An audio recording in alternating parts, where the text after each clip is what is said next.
Welcome to the SACNAS webinar on Decoding Grad School, How to Get into Your Dream Program.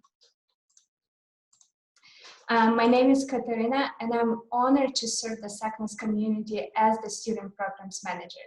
In this webinar, 3 academic professionals will share their expertise, tips, and guidance so you can effectively prepare applications and be accepted into the graduate program. Before we get started, for our first-time attendees, welcome to SACNAS. We're an inclusive organization dedicated to achieving true diversity in STEM, where the field reflects the demographics of our country's population. As the nation's largest multicultural, multidisciplinary STEM diversity organization, SACNAS creates space where all members, partners, and staff feel they belong and can embrace and celebrate their intersectional identities. If you are not, we invite you to join SACNAS as a member. You can sign up for free by visiting membership.sacnas.org.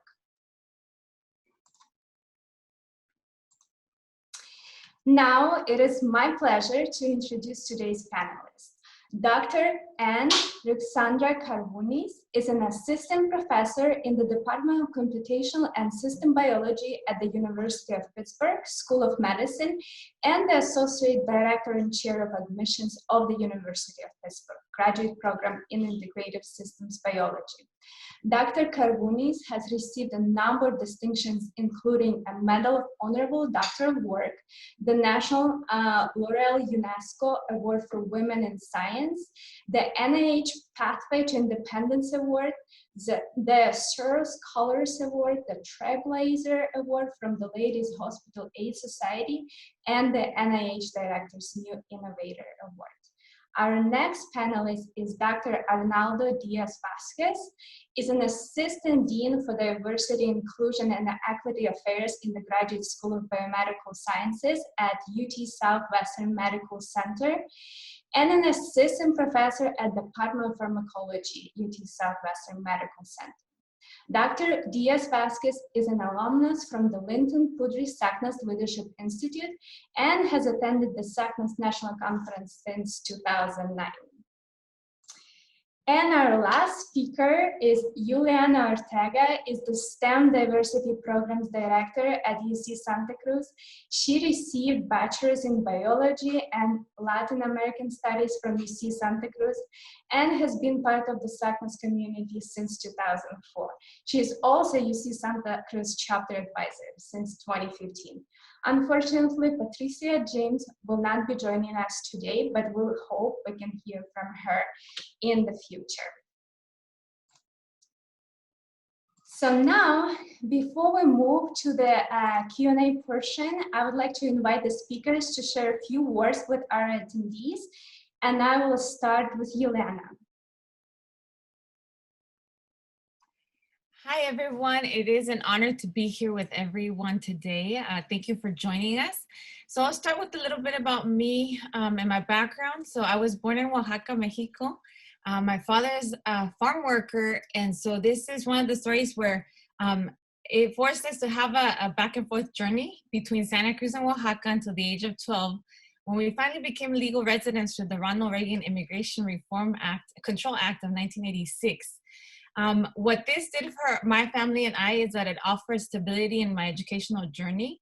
And one of the things that really propelled me to continue with higher education and why I promote it is that I learned early on through my parents' jobs what would be a part of my story if I didn't face the challenges in education, if I didn't choose education. And so this is what made me hold on to this hope of continuing with my journey. I know that, it sounds like I summarize it in a short, linear story, but through this, I can tell you that there's been multiple side stories that have led me to where I am today. What I want to tell you today is that all those side stories that you have lived in your journey, that basically those stories that you might have and throughout your journey is where you'll find the power of your spirit, the strength of your character, the courage to face the challenges that have led you to this very moment, which is to be a part of this webinar and be listening and taking the next steps to be proactive about taking charge of your education. And so the fact that you're considering a graduate program and thinking about how to walk this pathway, you have recognized that potential in yourself. And so now you're looking for resources. Over the past 15 years, I have been serving the STEM diversity programs at UC Santa Cruz. And through this experience, I have really seen and witnessed students manage and excel in academics, overcoming personal hardships, structural barriers, racism, and still continue in this journey. So everyone that's in this panel, like myself, wants to continue to support that success and as an advice, and really urge you to look for, I really urge you to look for those mentors in your life that will support this growth and development.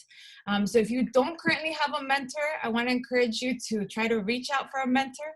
And just know that, you know, one of my greatest joys in the line of work that I do, which is to mentor a lot of students to prepare for top programs in the nation, graduate program, post-bac programs, master's programs, is that I really have the amazing opportunity of knowing the great individuals behind the scientists. So I'm hoping that, you know, today you will find some answers, and that if you don't get to, if your question does not get answered, then maybe you do reach out for us for support. But just know that I'm 100% sure that you're an amazing individual, and that if you find the right mentors and the right support, that you will be able to achieve your next dream. So I'm very happy to be here with you today, and I'll be happy to answer any questions.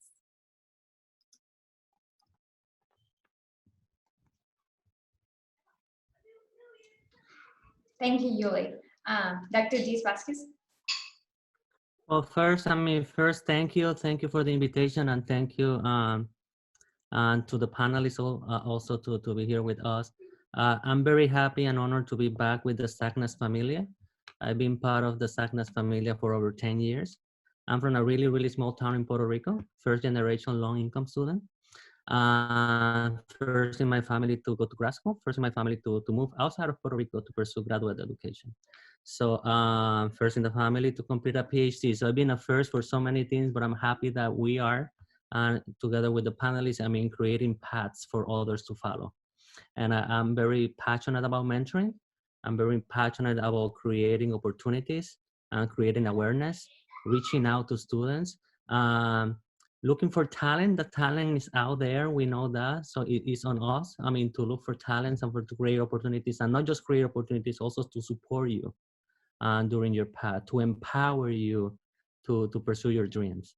I'm a believer that that mentoring is what is needed to support you, and I am always going to fight for your dreams. I'm living mine. Now is my time to help you, live yours. Welcome you all. I'll be happy to answer questions in the chat. I will post my email, my Twitter handle. Follow us. Don't hesitate to reach out. We're here because we believe in SACNAS. We believe in the SACNAS missions, and we believe in education, and we believe in mentoring, and we're here because we want to help you. Thank you so much. And Dr. Carvunis. Hello, everybody, and thank you so much for inviting me to participate in this panel today. I'm a faculty member at the University of Pitsburgh School of Medicine. I defended my PhD 10 years ago, this month. And now I run a research laboratory trying to unravel the mechanisms of change and innovation during the evolution of biological systems. In my laboratory, we combine experimental and computational techniques to try to understand our genome and how it makes us, how it makes us all different. I currently mentor 5 PhD students in my laboratory, and I hope many more to come. And I'm also the Associate Director and Chair of Admission of the graduate program in Integrative Systems Biology of the University of Pittsburgh. And so in this capacity, I hope to be helpful today to answer your questions, in particular, if you're thinking of applying for a PhD program in the STEM, in biomedical field, and similar things. If I have one major piece of advice for you, if this is something that you're considering, is to try to get research experience before you apply. Either during summer programs when you're an undergraduate student, or work study in a lab during the classes, or a job after you graduate, maybe as an entry-level technician. Try to get some experience before you apply, and this will give you three great things. First, it will show you if you actually like it or not. Second, you will live and see how different it is in different fields, in different labs, and so you can start learning what you like, what you don't like, and that might give you a better idea of which programs you might be more interested in applying than others. And finally, if you acquire these experiences, not only it's good for you because you learn and refine your interest, but also it's very good for your CV, and it increases your chances of getting accepted in your dream program. So with that, I look forward to answering your questions. Thank you so much, Dr. Carvunis. And Patricia, thank you for joining this panel. Now let's begin with the Q&A portion of this webinar. Please use the Q&A function to submit your question. And so our first, we received a lot of inquiries from people who were registering for this webinar. And so I will start with the first question that was one of the most common. Is grad school for me? How can I choose which grad school is the right for me? How to decide either to apply for master's or PhD program? So whoever wants to start answering these questions.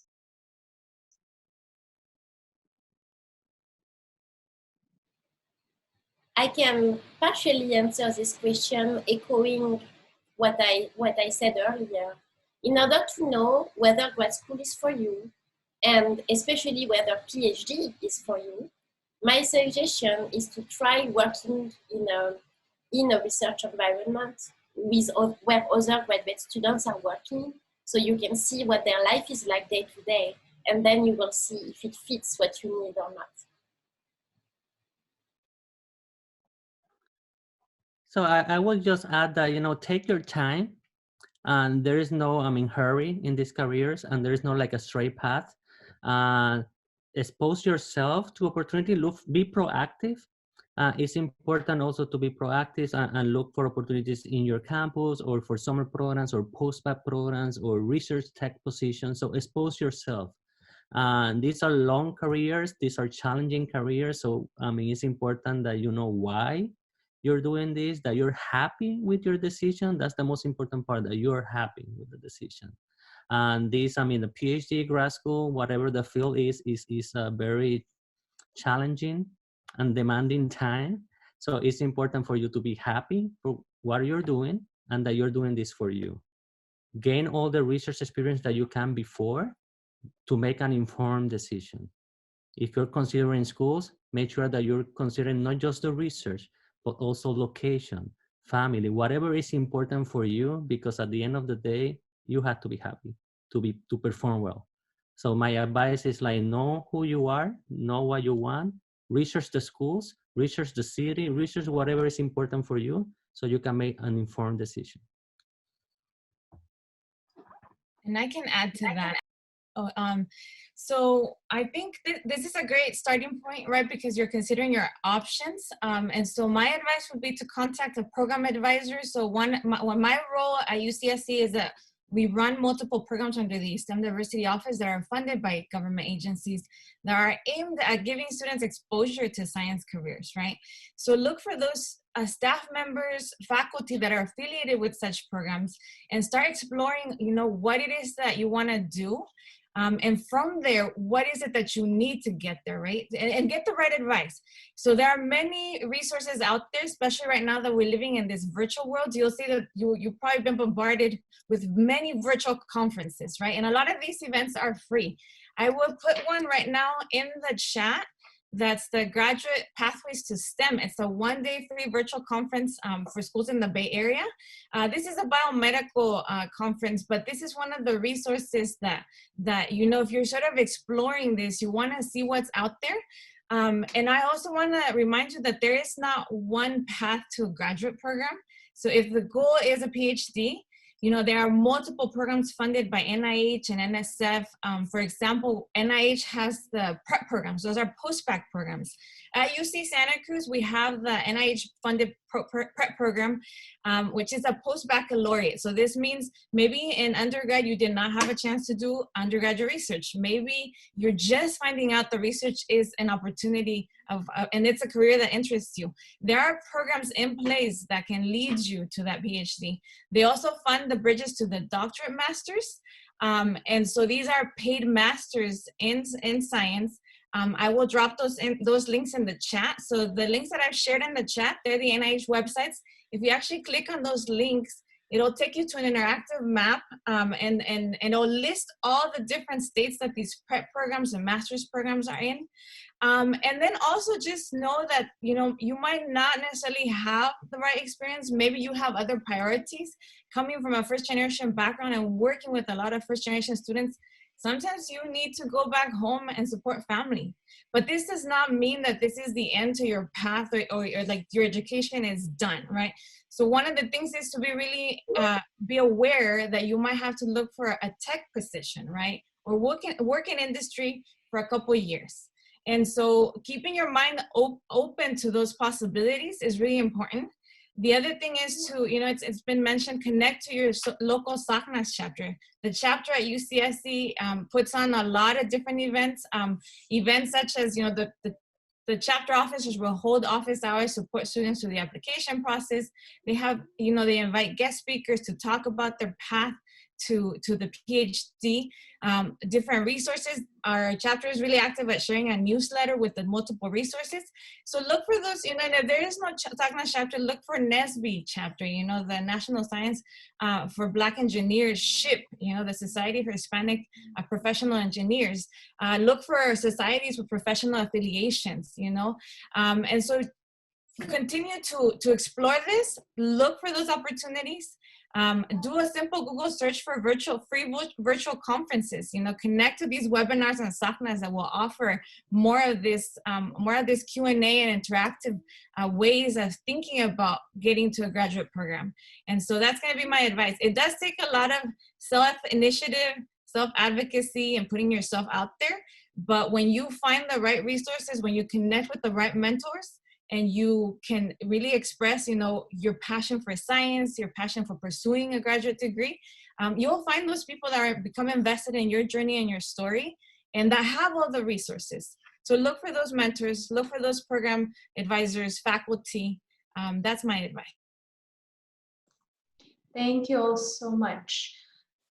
Before we move to application process, one of the questions came up. What can students do in between undergrad and graduate school to become more competitive applicants? Get So, more. I mean, sorry. okay. Sorry. Get more experience. Okay. So as Yulianna mentioned, I mean, the post-bac programs are awesome. I was the program that I recently transitioned to a new position at UT Southwestern, but I'm coming from the University of Pennsylvania Medical School, in where I was the director and co-PI for the post-bac program. So I cannot speak more highly about post-bacs. It's an opportunity to grow. It's an opportunity to gain additional research experiences, to take courses, to be an active member of the community and prepare yourself for what's next. So post-bac, and I believe Yulianna shared the link to the NIH, NIGMS, websites in where you can find information about all the amazing post-bac programs. But as Dr. Anne mentioned, there's also, research tech position. Getting additional research, experience is important. It doesn't have, you don't have to go, away. There's, you have to stay local because of family. Look for those research opportunities if they're there. But don't be afraid of moving away and experiencing something new, exposing yourself. But that I cannot speak more highly of the post-bac programs, and I do encourage, if you have the time, to look at the website, find the information, and reach out to us. If you have any questions about it, and we'll be happy to help you with it.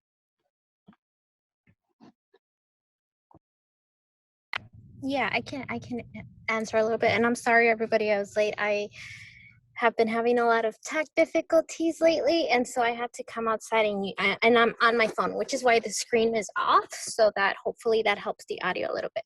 So I personally don't have that experience because I went straight from a bachelor's to a PhD, but what I was able to do during my undergrad is I was able to engage in a lot of research experiences and a few internships where it wasn't necessarily doing research, but I was able to explore some like non-research career options during my undergraduate. And as everybody said, I attended a lot of conferences and lots of opportunities to kind of learn more about graduate school and to know if it was right for me and to make me competitive as a PhD program applicant. And so doing those things really helped me. And yeah. Thank you so much. If a student wishes to apply to a degree program similar to, but outside of their undergraduate major, how should they supplement the application? What should they do?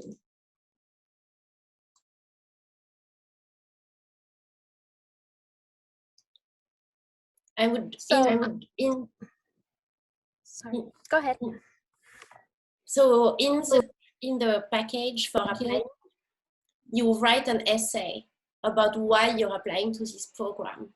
So if you believe that the training you have so far, even though an exact match to where you're applying, but if you believe it gives you the tool, and if you are really motivated to enter this area, it is not a problem. You can explain why you're interested in this area and that you have the tools, and justify that you really want to do it and why. And actually, usually admission committees look very favorably on people who are willing to explore, take a risk, and follow their dreams. Yes, and so I am in a lab. It's called the Geocognition Research Laboratory, and so it's in a geoscience program, but we are a very interdisciplinary lab. So I did come from an earth science background, but I was interested in STEM education. So what I did before applying was I reached out to the PI, who's now my advisor, and I spoke to her about my interests, my background, and why my interest aligned with her. And so we had a conversation. She talked to me about her research, and we kind of figured out, prior to me applying, whether or not it was actually going to work out for me to be in that lab. We have people in my lab. So again, you would apply to the geoscience program at my institution, but we have people in my lab that have come from like biology and anthropology. So like not geoscience disciplines, and they're still able to apply and get into my specific program. But it always comes down to having a conversation with the advisor and the PI first, telling them why you're interested in working in that lab or in that space, and how your background, while not maybe traditional to like that department or that lab, like how your skill set, how you can apply your skill set like in that space and how you can build upon it. And I think it also comes down to your career goals. Where do you want to be? Because I mean, based on my experience, there are many graduate students who go into different graduate programs that's not necessarily the same major as what they, as their undergraduate degree. Thank you, Patricia. Another question we have, is it possible to get into grad school if a student has a low GPA? What do you all think? So unfortunately, in my experience, a low GPA of somebody who is just graduating from undergrad is not great.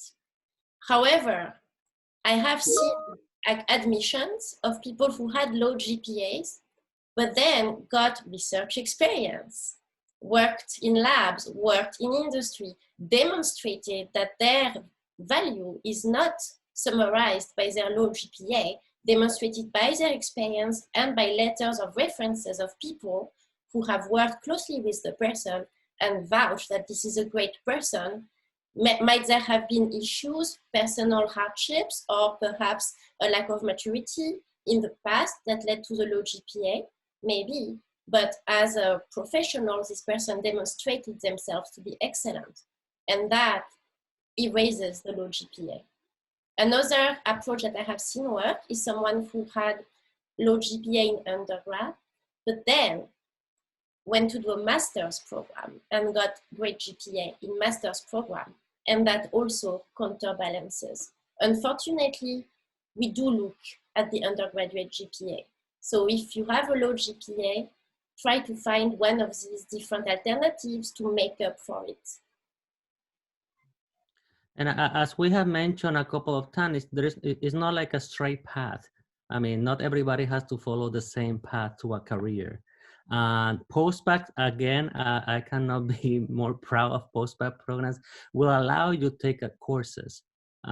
Sometimes your undergraduate GPA is a reflection not of your, capacity as a student, but also that you're probably working full time. I mean, maybe you have, a personal, we all have a personal life and a personal story. So it could be a reflection of many other things. I mean, in a postbac, you get compensated, to do research. So you can fully focus on the research, and then you can take a course. You could do a master programs. I mean, at the end of the day, in my experience, and to address a little the question before, I'm a chemist. My background and research as an undergrad was in physical chemistry, and I went to a biochem program, not knowing any biology at all. And I took an undergraduate course as a graduate student to compensate for that, biology background. So yes, my classmate didn't take that undergraduate course, but I need it. So it's important not to compare yourself to others. Because everybody start at a different starting line. And I took a course, and then I compensated for the background that I didn't have, and then I proceeded in my PhD, and I graduated fine. GPAs, yes, we do look at GPAs, but what tells me with my experience is like, to get a PhD is commitment, passion for research, dedication. There's so much more than just a number and the GPA. So, if you had to take a couple of years off and work in industry, take courses or participate of webinars, participate in the SACNAS conference, do presentations, all of that plays a big role. And those letters of recommendation will be a reflection of your commitment to research, your independence in the lab, your experience. So we're looking for those as well. So it's a holistic process. Yes, GPA is part of that process, but if you had to take additional time to prepare yourself better, that's the way to go. I agree. I also want to add, having a low GPA means that maybe you had also to deal with other life experiences, right? And so what are those life experiences, and what characteristics of those life experiences what have they given you, right?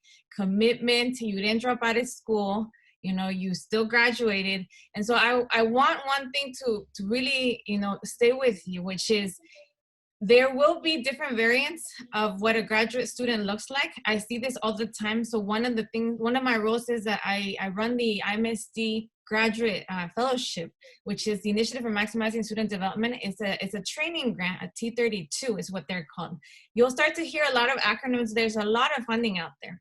And so one of the things that happens is that these students that I get the opportunity to read their files, interview with them, they come from a vast array of experiences. I cannot tell you that there's one profile of the perfect student that you're looking for. And really what has been discussed is, how will you build your career to really, your experience to really highlight and show that you had a commitment to science. So if you had a low GPA, what else were you involved in undergrad, right? Did you have a research experience? And how long was that research experience?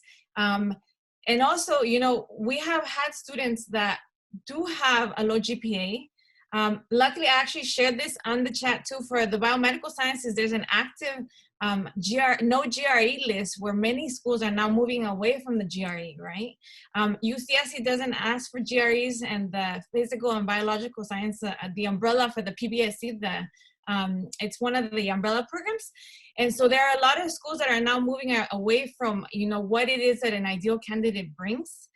Is it a high GPA, high GRE? And I think that a lot of us are now making greater efforts to look at the experience and the applications more holistically. I had also shared a link on Propel, which is a UCSF it's a newly started program. And so something that has not been discussed here is that there's also an opportunity to do research under supplemental grants for already grants that faculty have in their laboratories, right? So if your faculty has an R01 grant, they can do a spin-off that is not necessarily that you apply to a postbac program, but if you make a good connection with the faculty, they're actually funded. This works for NSF funding as well, that they can ask for a supplemental funding to create a lab technician position for you to give you more experience. So once again, looking at mentors, there's an array of mentors too. There's mentors like myself who can kind of guide you to what the next steps are. There are mentors in research that will sort of guide you and prepare you to become the next level of sciences that you need to be prepared for a program. And so there are supplemental funding that can be, it's a spin-off of a grant that already exists. So look for these other opportunities, share what your goals are, your career dreams, and then identify those individuals that will help you and to get those experiences and that support. And so you do want to complement that GPA with solid experience, letters of recommendation, and when you write your personal statement, is showcasing, and showing that commitment through your activities, professional societies you've been a part of. And so that will be my advice. Don't let the GPA aspect of it limit your possibilities, right? You kind of have to keep an open mind. We've had a UCSC reentry students, people who have actually already gone into the workforce, fully had like a career teaching, and then have just decided that the science is for them. So they enrolled in community college, went to master's programs, and are now getting their PhD. Thank you, Yuli, and thank you all. It's a good transition, and Yuli, you mostly covered this question in your response, but maybe other speakers would want to add how to make the application stand out. What does your ideal candidate look like, and what mistakes to avoid? I can briefly comment on this. I will echo what has been said, that there is no ideal candidate. In fact, we look for diversity of all sorts, and diversity of minds. First of all, be yourself. Now, what makes a good application? In the biomedical sciences and STEM in general, we need you to show in your written application that you understand what you're doing and you care about it. So do discuss the research experiences you've had, the several, with this in mind, that when we read it to know what you did, why you did it, how you did it, what you've learned from it, both in terms of the results and your own experience, how you endured, how you persevered, how you were maybe original, thinking outside the box. Spend most of your written application about science. A mistake, not a mistake, but a pitfall that we commonly see in written statements is students describing for a lot of paragraphs why they love science, because they read a book when they were young, or because they were inspired by a movie or a person, and then it doesn't leave enough space to tell us that they get it, that they understand, they're good at it, they are in the mindset. And so my recommendation to stand out is to focus a lot of your written essay on the science. What was the hypothesis? How did I test it? What did I perform? how did I collaborate with my coworkers, what were the results, why were they important, etc. Demonstrating that you care and that you understand the science is going to be, I think, in our committee at least, kind of the number one motivator for us to want to talk to you and hopefully admit you in the program.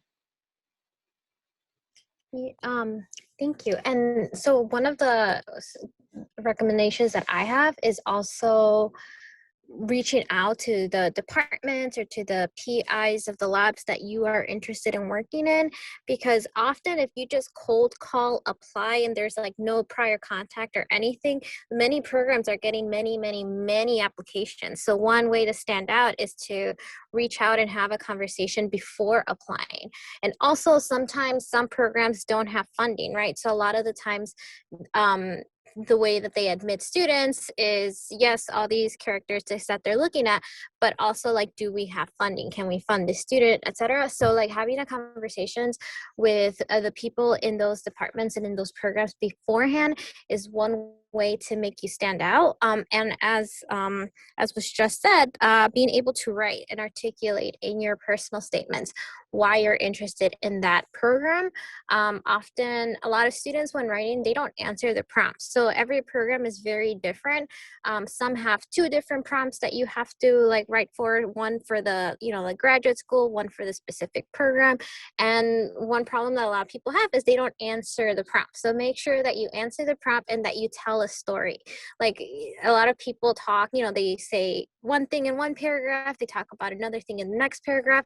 And so your writing skills really also need to stand out and make sure that your story flows and that, that people can easily understand it. And while yes, focus on the science, I would also say don't use jargon language. Use language that anybody not in the discipline can understand. So that's one thing that I find, that kind of makes writing get lost, right? And not be able to convey the story that you want to tell. So use simple professional language that anybody can understand, because once you start getting too jargony, you start to lose people. And just to add, I totally agree. With what has been said is like, take time. This is not a process that you'll complete it in a week. Take your time to research the schools first. Why you're applying to that specific school? Because at the end of the day, they have to be like a good match between the school and you. We want you, but you also want us. So they have to be like a really good match. Why? Which faculty? Read the guidelines. As Patricia said, take your time to read the guidelines to know what questions have been asked, and take your time to answer those questions. Explain your research, the broader impacts of your research, why you're doing this, not the technical parts, not how many milliliters you add or what technique do you use. It's like the broader impacts, why you're doing this, your hypothesis. Faculty, we like to see hypothesis-driven, statements. So why you're doing this, what are the implications? What was the approach? What was your specific contribution as well? Because this will come out in the interviews. Your interviews has to match whatever your paper application says. So, and it's important that you take your time to prepare your applications well. Ask questions, reach out in advance, clarify any question, participate in sessions like this. The SACNAS is awesome as providing resources. Take your time to prepare yourself, because it's an intense period in where you have to put yourself in the paper, and as Dr. Anne said, be yourself. Tell your story, as Patricia said. It's not just about the science, it's also who you are, as an individual, because that at the end of the day is what's going to find you the best school. It has to be like a match between you and the school and the faculty. Thank you so much.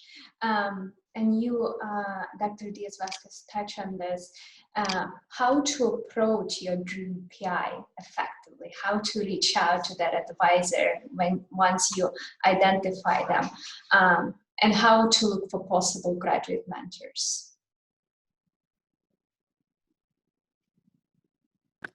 So I can answer this as a graduate student. So how I was able to connect and reach out to potential graduate school mentors during my undergraduate program is I talked to my current mentors and current advisors at my undergraduate institution about, you know, my interest, my research interest, because often they're able to give you ideas and kind of guide you to who you might want to reach out to.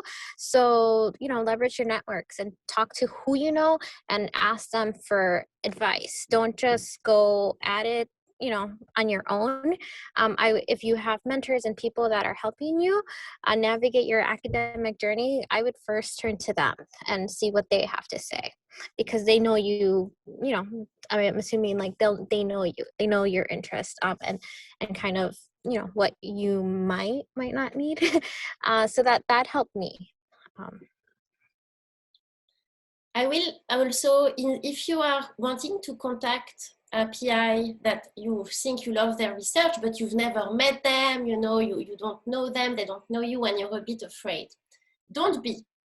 Do email out of the blue the PI. Send them your CV and send them a small explanation of why you're writing to them in particular. Be specific. If you write, I like science and I'm interested in your lab, it will read as if you haven't even looked at the PI's website. So you write why you're contacting them and ask them either to talk, or if they think CV is a fit for their lab, are they taking students next year? Which programs would they recommend you apply to? Most of the time, the PIs will reply to you and be excited. Now, they might not want to speak with you before you apply and interview. And that is not personal. Do not in any way think of this as a discouragement. It's only because, you know, PIs are receiving a lot of these emails and they're happy to dispense advice, but they just cannot physically talk to everybody. It's also a bit unfair for the other applicants who might not have, you know, communicated with them. But a simple email out of the blue, it's never perceived negatively. And most PIs will be happy to give you advice, maybe match you with some programs that are better for you than others based on your CV, or tell you that based on your CV, you might need to do X, Y, or Z before your CV is competitive for the programs or that lab. They might also recommend other labs. And with that, I just wanted to add that some, you know, PIs are very busy and they do get a lot of emails. So if you reach out and they don't reach out, I know, like, you know, by a week or so, feel free to to follow up. I mean, don't follow up every day, but, you know, give it a few days, give it a week or so, but follow up like, hey, I sent, you know, just following up, I sent an email about a week ago inquiring XYZ, you know, I just wanted to check, you know, whatever your ask is, can we meet, can we talk, you know, etc. But, you know, feel free to follow up. Don't let that scare you. And just to add one more thing to this is, if you don't get a response from a faculty, let's say you follow it up 2 weeks after the initial contact, look at their lab, look at their graduate students, you know, and contact the graduate students. Say, hey, I'm really interested in the research. And sometimes, you know, students are at that place in their careers where they're ready to sort of give feedback, give honest opinions about their experiences, and they're also in communication with the faculty, right? If you end up going to this program, they end up meeting you, you reconnect with them, you say, hey, I'm the person that reached out to you at that interview, that you make that connection. All this is information that does get back to the committees one way or another. Also, remember, sorry, I have my little one in the background. Also remember that, you know, there's conferences like SACNAS and AberCamps, and in these national conferences, when we go recruit for UCSC, we take faculty with us to be at the booth with us And these are faculty in the departments.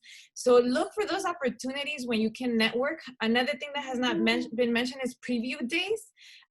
Before COVID-19, there was preview days where you would actually apply to these preview days, get flown out, have a chance to go to the institutions you're considering, meet with faculty, graduate students.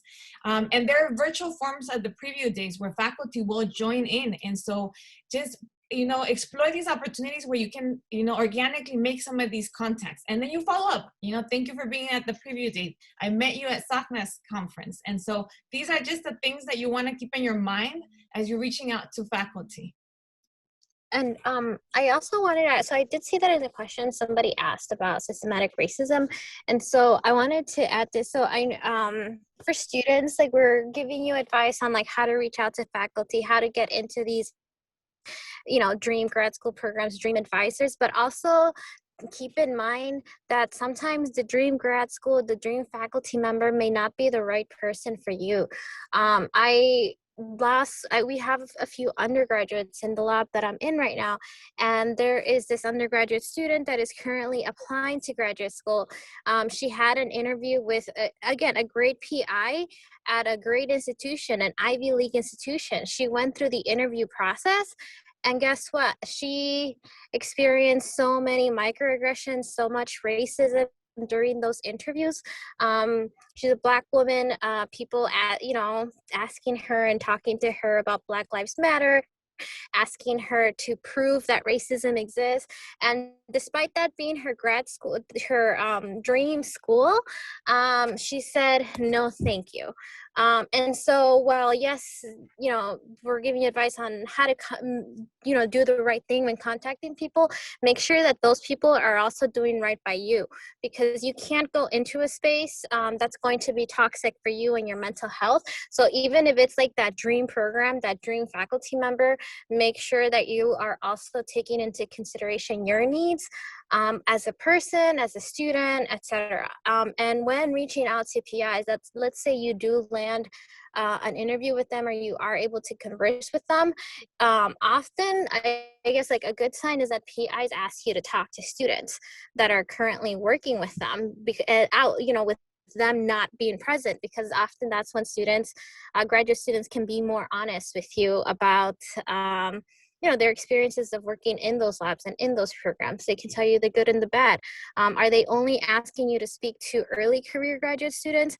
Because that's or they also ask, allowing or making connections with like older career graduate students, people that are almost leaving, because there are some PIs that, again, amazing on paper, but then they're terrible advisors, so they never actually graduate students, right? Students end up leaving. So like there are also so many things, other things to consider when thinking about your dream grad program and your dream faculty member. So, and I know we're taking, time on this question, but I think your mentor, play a significant role during your training and after.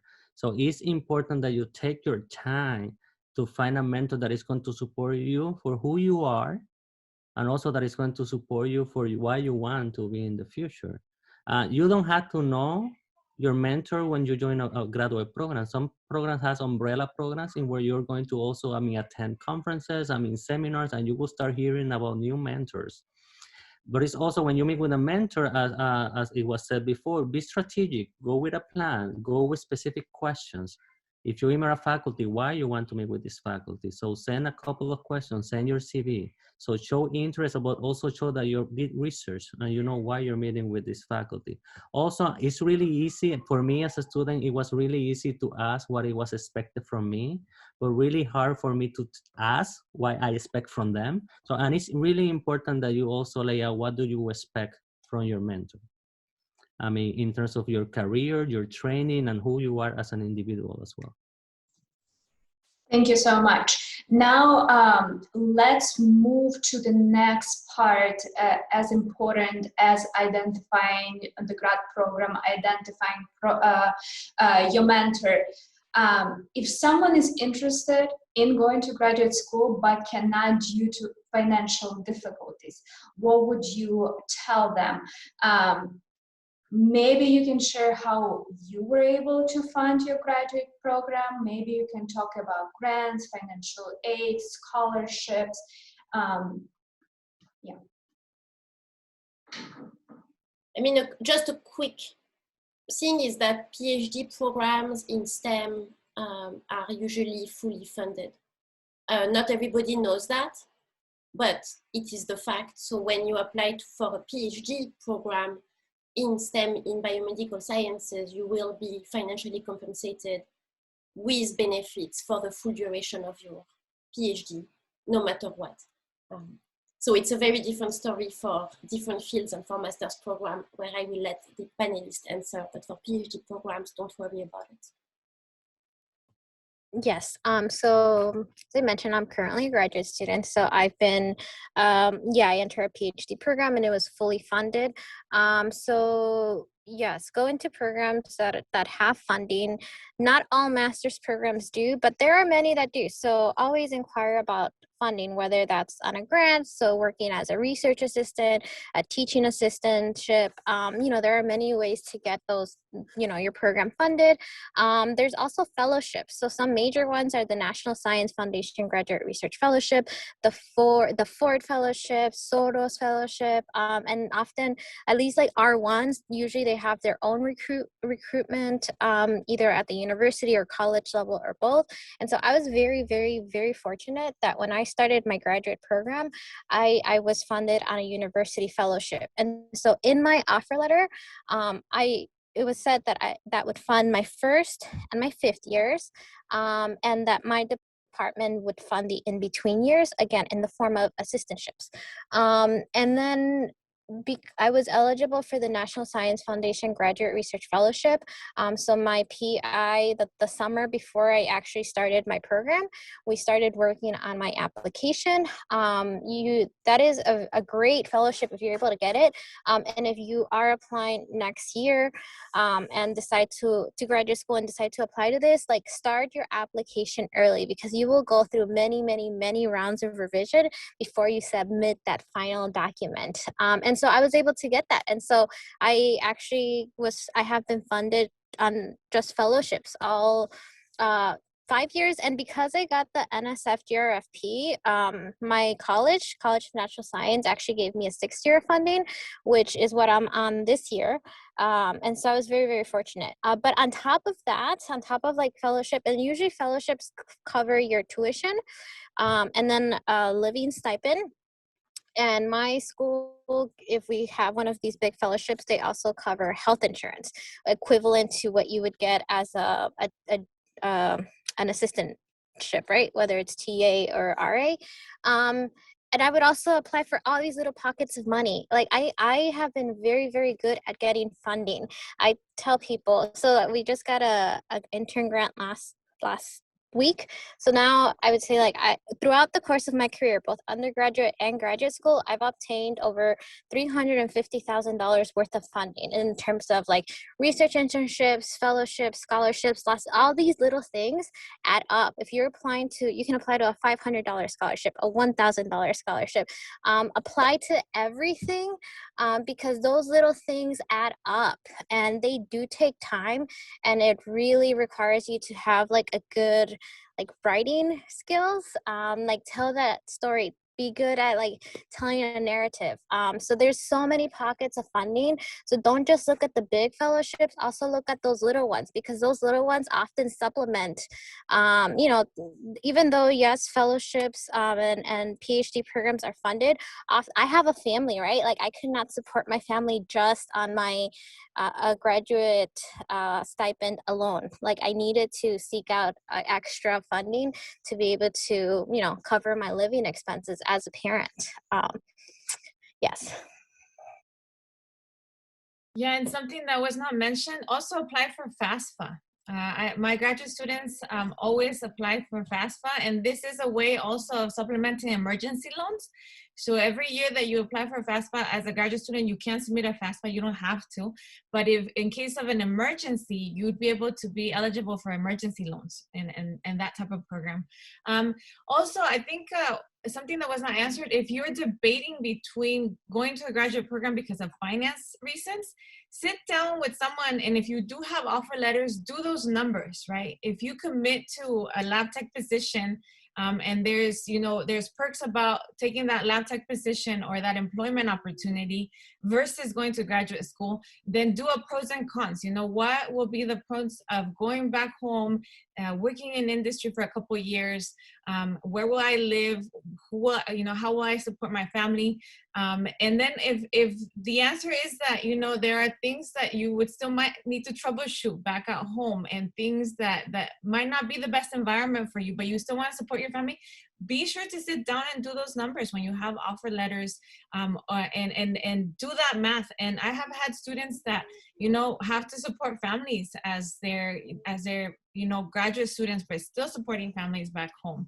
And one of the things is that, you know, I will sit down with them and look at those offer letters, look at cost of living, you know, and actually do the math. And sometimes you realize that taking that graduate school opportunity, it overshadows that job employment, right? And that you'll still be able to support in some way. And I know that this is a very big concern for a lot of students that are first generation and thinking of moving away and not being there to support family. The other big thing is communicating to your family that you're going to continue to be a student, right? And so having, you know, have that time to sit down and sort of really look at the numbers, what those numbers mean for you and for your future. Coming out of graduate school with a PhD, you will have different opportunities, right? It is a 5-6 year commitment, but when you come out with this degree, you're looking at a completely different level of pay, right? And so I think it's important for you to really do that math. And so, yeah, and also, you know, Patricia mentioned it, but there's a lot of small scholarships too. Look at your campus. I shared in the chat, in the UC system here in California, we have the Eugene Cota Robles Fellowship, and that's an internal fellowship that is a nomination that when you're going through interviews, you know, faculty are considering you for this fellowship, and they will put your application forward. And this fellowship is across all disciplines, social sciences and STEM. Thank you so much. The hour passed so quickly with you all and with the great questions from our audience. The final questions I want to ask you all, how many grad programs do you recommend applying to? When should someone give up applying to graduate school and pursue a different career path before it is too late? And if you want to share, what influenced you to choose one school or program over another? I can share, I guess my story is, I mean, I don't know if unique. I was a parent when I was an undergrad, right? So like family, life, there are many things that played into like where I was realistically looking at graduate schools. So I believe that I only applied to 2. There are other you know, I'm sure most graduate students apply to more, right? But if you're really thinking about it, like, are you just, why are you applying to graduate school, right? I think you have to ask yourself that question first. Why am I applying? Is it just because I want to get into a grad program?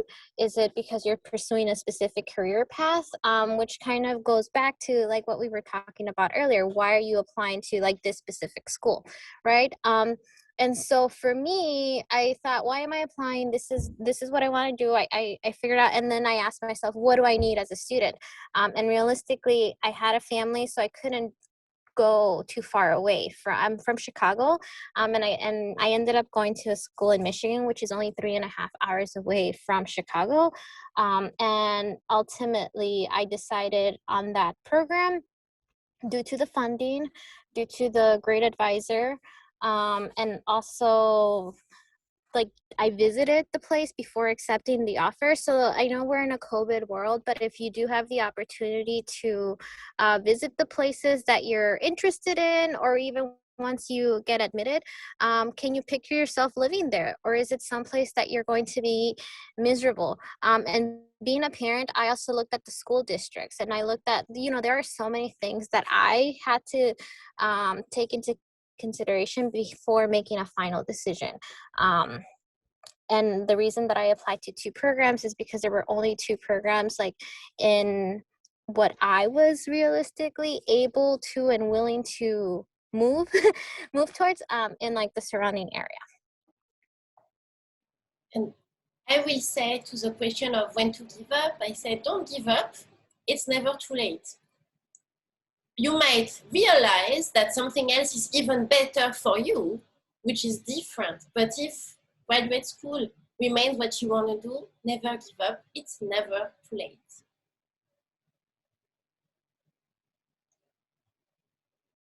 Yeah, I would say, make a list of a good number of programs. Also, your dream schools. So in this list, you want to put your dream schools, your backup schools, some master's programs, some post-bacs, right? And these are steps that can be layered. So my main advice would be make your list of your top 10 programs that you want to participate in. That you want to put that effort and energy into, because it will be like taking another 5-unit class.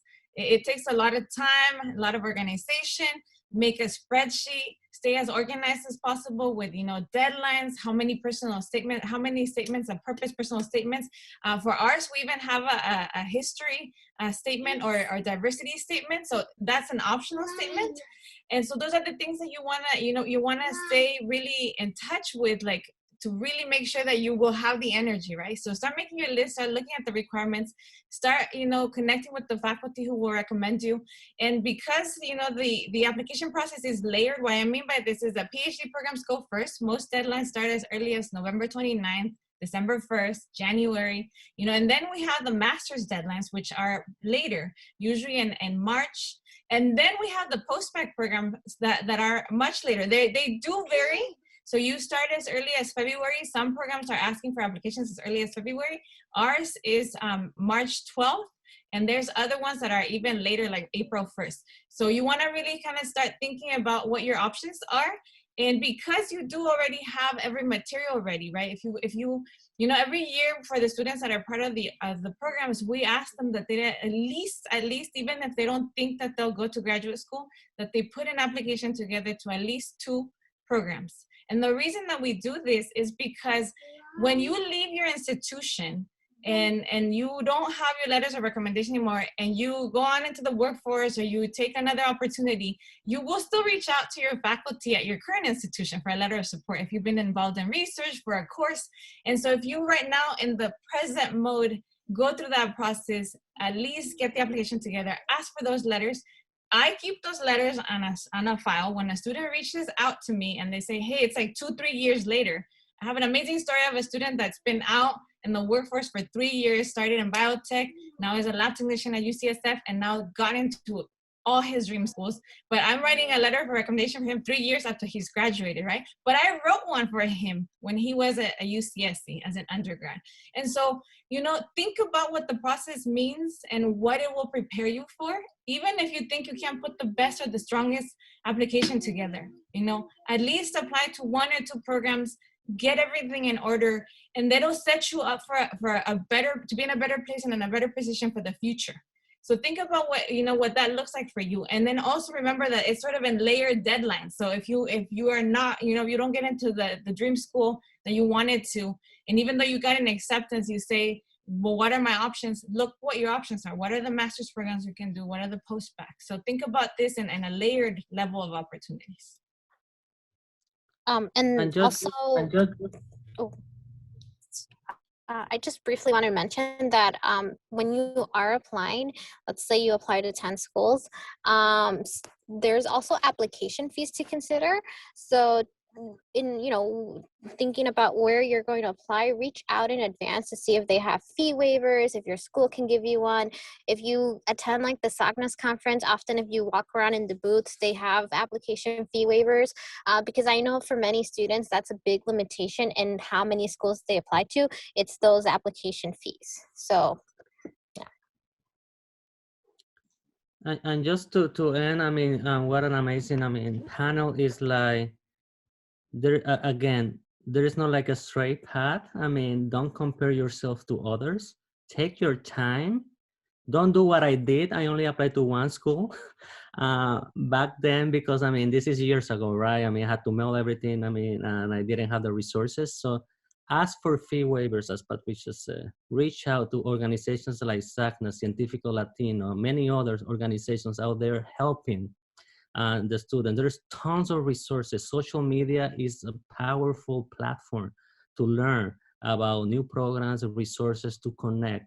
Be proactive. I mean, on your search. I mean, be strategic. Never, never, never, never give up. I mean, it doesn't. I mean, it's never too late to start a career. You can. I mean, and don't be afraid of changing paths. And there is, I mean, and I think Patricia touched on this, like, you don't have to be in a toxic environment. I mean, prioritize your wellness, prioritize yourself, and never give up. Thank you so much to this wonderful panel. For students who are planning to take GRE before mid-June of this year, we still have, SACNAS has about 50 discount vouchers for general and subject tests plus the preparation materials. To receive the discount, you have to be a current SACNAS member. Again, membership is free, and just email me and ask for these vouchers. If you are taking the GRE after June, check with SACNAS if we continue to offer these discounts.